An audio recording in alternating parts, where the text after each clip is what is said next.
वक्तृत्व स्पर्धेचा विषय आपल्या सर्वांना माहितीच आहे. आज आपण सर्व स्त्री वर्ग इथे जमलेलो आहोत आणि आपल्याला सर्वांना माहित आहे की प्रत्येक कुटुंबाचा स्त्री ही कणा असते. स्त्री ही कुटुंबाचा भक्कम पाया असते. आणि मला सांगा, जर त्या कुटुंबातली स्त्री ही आनंदी नसेल तर तिचं कुटुंब सुद्धा तेवढा आनंदी समाधानी आपल्याला दिसणार नाही. आणि म्हणूनच स्त्रियांनी आनंदी राहणे हे फार आवश्यक आहे. स्त्री जन्म ही तुझी कहाणी, हृदय अमृत नैनी पाणी, हृदय अमृत नैनी पाणी. पण नैनी पाणी का? स्त्रियांच्या डोळ्यात अश्रू का? आपण हे शब्द खोडून काढले पाहिजे. आपण आता खंबीरपणे उभे राहायला पाहिजे, निर्णय घेतला पाहिजे आणि आनंदी राहण्याचा प्रयत्न केला पाहिजे. आणि म्हणूनच ही म्हण आपण आता जी लागू होत होती ती लागू नाही झाली पाहिजे, असा प्रयत्न आपण केला पाहिजे. तर माझ्या मैत्रिणींनो, आपण आपल्या जीवनात आनंदी राहण्यासाठी काय करायला पाहिजे, तर त्यासाठी दोन महत्त्वाचे मुद्दे म्हणजे एक तर तिने आपलं शारीरिक स्वास्थ्य जपलं पाहिजे आणि दुसरं म्हणजे तिने आपलं मानसिक स्वास्थ्य जपलं पाहिजे. आता शारीरिक स्वास्थ्य जपण्यासाठी तिला काय करायला पाहिजे? आपण जर आयुष्यभर आपल्या दुखण्याचे रडगाणेच गात राहिलो तर आपण आनंदी राहू का? अजिबात राहणार नाही.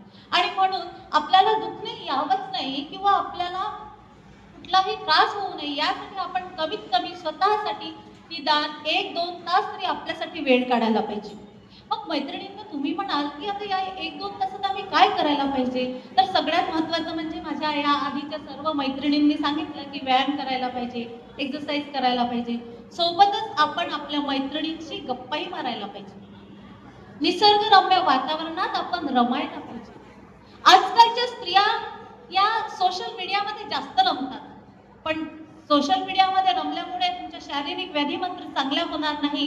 तर मैत्रिणींची गप्पा मारणे हे एक औषध आहे. निसर्गरम्य वातावरणात रमणे हे एक औषध आहे.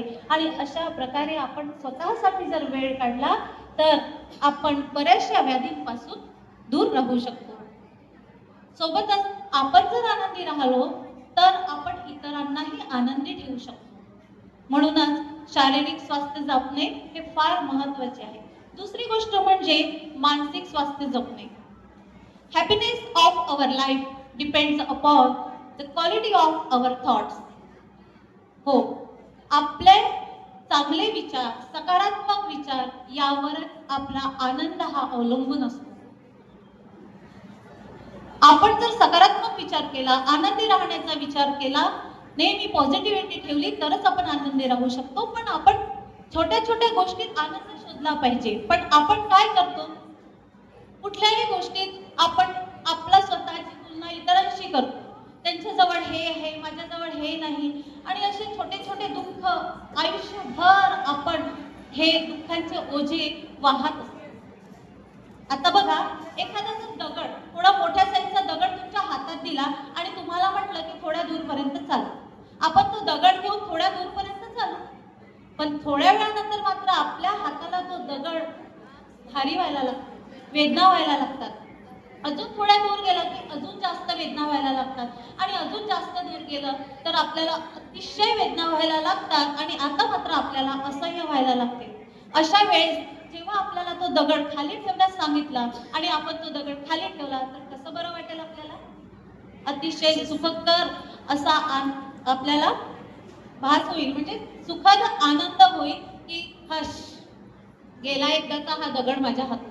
अशाच प्रकारे आपण जीवनभर दुःखाची ओझी आपल्या मनात साचवून ठेवत जातो आणि आयुष्यभर ती ओझी वाहत असतो. आणि ती ओझी वाहत असताना आपल्याला निराशा येते, आपण निराश होतो, आपल्यामधली पॉझिटिव्हिटी मात्र कमी कमी होत जाते. पण ही जी दुःखाची ओझी आहे झटकून टाका, जाऊ द्या. त्या दुःखाच्या ओझ्याला आपण आयुष्यभर सांभाळत बसू नका आणि तेव्हाच आपण आनंदी राहू शकतो. तुझे आहे तुझं पाशी परी तू जागा चुकलाशी, तुझे आहे तुझं पाशी परी तू जागा चुकलाशी, असं संत महात्मे म्हणून गेलेले आहेत. बघा, आपल्या सर्वांजवळ सगळं आहे, आपल्याजवळ सर्व काही आहे, पण ते आपल्याला दिसत नाही, आपण त्याची जाणीव करून घेत नाही. आपल्याजवळ सर्व असताना दुसऱ्यांशी तुलना करून, दुसऱ्यांचा विचार करून याच्याजवळ काय आहे, माझ्याजवळ काय नाही, हा सर्व विचार करून आपण स्वतःला दुखवतो, स्वतःला दुःखात बुडवून घेतो आणि आनंदित राहतो. पण पॉझिटिव्ह विचार ठेवा, पॉझिटिव्हिटी ठेवा आणि जीवनात सुख, शांती, समाधान आणू द्या.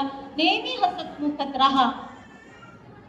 बघा, नेहमी असं म्हणायचं, all is well, everything is fine, everything is okay. All is well म्हटलं की आपल्या डोक्यात पटकन एक प्रकाश पडतो. कशाचा? Three idiot. थ्री इडियट्स हा पिक्चर पाहिलाय सर्वांनी? आमिर खानने एकच वाक्य त्या पूर्ण पिक्चर मध्ये, त्या मूवी मध्ये ऑल इज वेल म्हटलं आणि आपल्या सर्वांच्या किंवा त्याच्या मित्रांचे, त्या पिक्चर मध्ये त्याच्या मित्रांचे जे काही संकट होते त्यावर अतिशय हळूवारपणे त्याला सॉल्व्ह करून त्यांनी ऑल इज वेल म्हणून त्यांचे सर्व प्रॉब्लेम सॉल्व्ह केले. असेच प्रॉब्लेम आपण आपल्या आयुष्यातले सुद्धा all is fine, all is well, everything is okay असं म्हणून आपण सर्व काही ठीक आहे असं म्हणून आपण आपलं जीवन आनंदाने जगलं पाहिजे. तर माझ्या स्त्रियांनो, तुम्हाला सुद्धा मला असंच म्हणायचं आहे की तुम्ही सुद्धा सर्वांनी एव्हरीथिंग इज वेल असं म्हणत राहा, ऑल इज वेल असं म्हणत राहा आणि आपलं जीवन मात्र सुख समाधानाने आणि आनंदाने जगण्याचा प्रयत्न करा. एवढं बोलून माझ्या शब्द संपवते. धन्यवाद.